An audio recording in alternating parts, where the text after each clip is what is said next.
السلام علیکم پیارے دوستو، بسم اللہ الرحمن الرحیم۔ سچے اور دلچسپ واقعات سننے کے لیے ہمارے چینل کو سبسکرائب کریں۔ دوستو آج ہم حضرت ابراہیم علیہ السلام اور نمرود اور ایک لنگڑے مچھر کے بارے میں جانیں گے۔ کس طرح اللہ تعالیٰ نے ایک مچھر کے ذریعے نمرود کو نیست و نابود کر دیا اور اسے پوری دنیا کے لیے سبق بنا دیا۔ دوستو نمرود حضرت ابراہیم علیہ السلام کا دشمن تھا۔ اللہ تعالیٰ نے اس کا کیا انجام کیا یہ آپ اس واقعے میں جان جائیں گے۔ اس زمین پر ہزاروں سال پہلے مشرق و مغرب پر حکومت کرنے والا ایک بدترین بادشاہ جو اپنے آپ کو خدا کہتا تھا، اس کا نام نمرود بن کنان بن شام بن نوح تھا اور اس کا تخت بابل تھا۔ یہ پہلا وہ بادشاہ تھا جس نے سب سے پہلا تاج اپنے سر پر رکھا تاکہ لوگوں کو معلوم ہو کہ ان کا خدا نمرود ہے۔ ایک رات نمرود نے خواب میں دیکھا کہ ایک تارا آسمان میں اس طرح چمک رہا ہے کہ اس کے نزدیک سورج اور چاند کی روشنی بھی پھیکی پڑ گئی ہے۔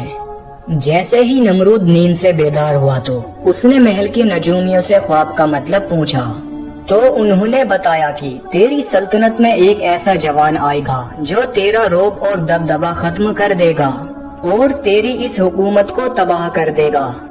بس نمرود یہ بات سن کر ڈر گیا اور اس نے ہزاروں بچوں کو مروا دیا اور ایک فرمان جاری کیا کہ مرد عورتوں سے دور رہیں۔ لیکن اللہ کو کچھ اور ہی منظور تھا اور اللہ تعالیٰ جو چاہے وہ ہو کر رہتا ہے۔ اللہ تعالیٰ نے اپنے خزانوں میں سے اپنے خلیل یعنی حضرت ابراہیم علیہ السلام کو دنیا میں بھیجا۔ تاریخ نے لکھا ہے کہ جب حضرت ابراہیم علیہ السلام کی پیدائش ہوئی تب حضرت ابراہیم علیہ السلام کی والدہ اس علاقے سے باہر رہیں، لیکن نمرود کے ظلم کے ڈر سے انہوں نے اپنے بیٹے یعنی حضرت ابراہیم علیہ السلام کو ایک غار میں چھپا دیا اور بیٹے کو وہ دودھ پلانے غار میں آتی اور دودھ پلا کر واپس بابل چلی جاتی۔ تقریباً 7 سال تک آپ کی والدہ اس غار میں چھپ کر اپنے بیٹے کی پرورش کرتی رہیں۔ جب حضرت ابراہیم علیہ السلام زمانہ بلوغیت کی طرف بڑھنے لگے تب آپ کے چاچا آزیر نے یہ چاہا کہ ابراہیم علیہ السلام آ کر ان کے ساتھ رہیں اور اپنے چاچا کے کام میں ہاتھ بٹائیں۔ حضرت ابراہیم علیہ السلام شہر میں آ کر رہنے لگے تو آپ نے دیکھا کہ کوئی سورج کی عبادت کر رہا ہے تو کوئی آگ کو خدا مان رہا ہے، کوئی بتوں کو اپنا خدا مان رہا ہے تو کوئی نمرود کو خدا کہہ رہا ہے۔ تو حضرت ابراہیم علیہ السلام فرمانے لگے، خدا تو وہ ہے جو ہر چیز پر قدرت رکھتا ہے۔ یہ سورج تو شام ہوتے ہی ڈوب کر غائب ہو جاتا ہے، یہ کیسے خدا ہو سکتا ہے؟ اور یہ آگ تو پانی سے بجھ جاتی ہے، بھلا یہ کیسے خدا ہو سکتی ہے؟ اور یہ نمرود ہماری طرح سو جاتا ہے، بیمار ہو جاتا ہے، یہ کیسے خدا ہو سکتا ہے؟ یہ بت جن کو ہم نے اپنے ہاتھوں سے بنایا یہ بھلا کیسے خدا ہو سکتا ہے؟ ایک بار جب سب لوگ میلے میں چلے گئے تو حضرت ابراہیم علیہ السلام نے اپنی کلہاڑی سے سارے بتوں کو توڑ دیا اور کلہاڑی کو وہاں بنے ہوئے سب سے بڑے بت کے کاندھے پر رکھ دیا۔ جب لوگ میلے سے واپس آئے تو انہوں نے دیکھا کہ سارے بت ٹوٹے ہوئے ہیں۔ سب نے اس بات کو مان لیا کہ یہ کام حضرت ابراہیم علیہ السلام کا ہے۔ حضرت ابراہیم علیہ السلام نے اس پر کہا کہ دیکھو پوچھو کہ شاید اس بڑے بت نے ہی ان سب کو توڑا ہو۔ سب حیرت سے ابراہیم علیہ السلام سے کہنے لگے کہ یہ پتلا بھلا کیسے توڑ سکتا ہے؟ اس کے بعد حضرت ابراہیم علیہ السلام فرمانے لگے، میں بھی تو یہی کہنا چاہتا ہوں کہ جب یہ بت کسی کو توڑ نہیں سکتا تو یہ ہمارا خدا کیسے ہو سکتا ہے؟ یہ سن کر نمرود آگ ببولا ہو گیا اور اس نے یہ حکم دیا کہ ایک بڑی آگ جلائی جائے اور ابراہیم علیہ السلام کو اس طرح سے اس آگ میں جلایا جائے کہ لوگ اس سے ایک سبق حاصل کر لیں۔ 2 سالوں تک لکڑیوں کو اکٹھا کیا گیا اور ایک بہت بڑی آگ جلائی گئی تو فرشتوں نے اللہ کی بارگاہ میں ایک فریاد کی، اے اللہ ہمیں حکم دے کہ ہم تیرے خلیل کو بچا سکیں۔ تو اللہ تعالیٰ نے فرشتوں سے کہا، جاؤ دیکھو اگر ابراہیم تم سے مدد مانگے تو اس کی مدد ضرور کرنا۔ ایک فرشتہ حضرت ابراہیم علیہ السلام کے پاس آ کر کہنے لگا کہ اے اللہ کے نبی ابراہیم، آپ حکم کریں کہ ہم آپ کی مدد کریں۔ تو حضرت ابراہیم علیہ السلام نے فرشتوں سے کہا، اے فرشتوں، میرا دوست میری مدد کرے گا، میرا اللہ خود میری حفاظت کرے گا۔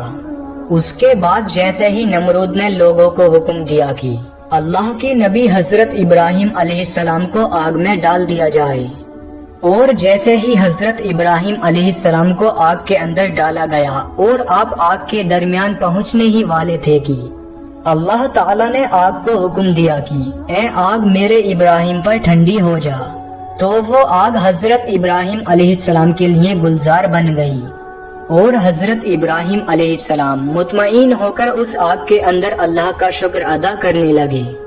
یہ سب دیکھ کر نمرود کی فوج حیران و پریشان ہو گئی اور نمرود سے کہنے لگی، اے نمرود، ہمارے خداؤں سے زیادہ طاقتور تو ابراہیم کا خدا ہے، آگ تو اس کا کچھ بھی نہیں کر پائی۔ نمرود نے کہا، اچھا ایسا ہے۔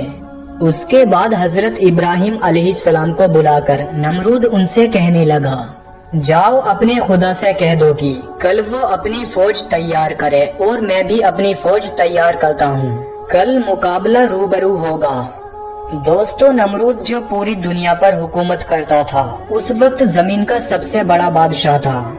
اس نے اپنی فوج کو تیار کیا اور ایک اونچی عمارت پر کھڑے ہو کر نمرود کہنے لگا کہ کوئی ہے مجھ سے طاقتور تو میرے سامنے آئے اور میرا مقابلہ کرے۔ اس کے بعد اللہ تعالیٰ نے مچھروں کو حکم دیا کہ جاؤ اس نمرود کی فوج کو ختم کر دو۔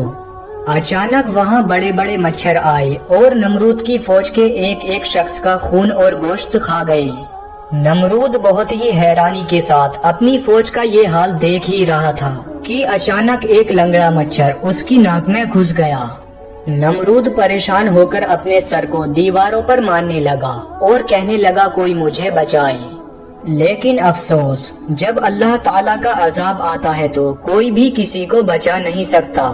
اس کے بعد نمرود بھاگتا ہوا اپنے محل میں آیا اور بے چین ہونے لگا اور اپنے خادموں سے کہنے لگا کہ تم سب اپنے جوتوں کو اتار کر میرے سر پر مارو۔ اس کے بعد ان لوگوں نے نمرود کے سر پر جوتے مارنا شروع کیا۔ جب کوئی نمرود کے سر پر جوتا مارتا تو اسے سکون ملتا، کیونکہ وہ مچھر نمرود کی ناک میں سے ہوتے ہوئے اس کے دماغ تک پہنچ گیا تھا، اور وہ مچھر دھیرے دھیرے اس کے دماغ کو چاٹتا رہا۔ تاریخ نے لکھا ہے کہ وہ بدترین بادشاہ جو اپنے آپ کو خدا کہلوا کر اللہ کے بندوں کو گمراہ کرتا تھا، اب وہی بندے اپنی جوتیوں سے نمرود کا سر پیٹتے تھے، اور اس طرح تڑپ تڑپ کر نمرود مر گیا اور اس کی سلطنت نیست و نابود ہو گئی۔ بے شک اللہ کے سوا کوئی عبادت کے لائق نہیں، اور وہ ہر چیز پر قدرت رکھتا ہے۔ سلام ہو اللہ کے نبی حضرت ابراہیم علیہ السلام پر۔ محترم عزیز دوستو، ہم سب کو اس واقعے سے عبرت حاصل کرنی چاہیے۔ اللہ تعالیٰ اگر چاہے تو کسی کو بھی ایک پل میں ہلاک کر سکتا ہے، کیونکہ اللہ تعالیٰ ہر چیز پر قدرت رکھتا ہے۔ تو یہ تھا آج کا واقعہ۔ دوستو، اگر واقعہ پسند آیا ہو تو اس ویڈیو کو لائک کریں، کمنٹ کریں اور شیئر کریں، اور اسی طرح کے سچے اور دلچسپ واقعات سننے کے لیے ہمارے چینل کو سبسکرائب کریں۔ السلام علیکم ورحمۃ اللہ وبرکاتہ۔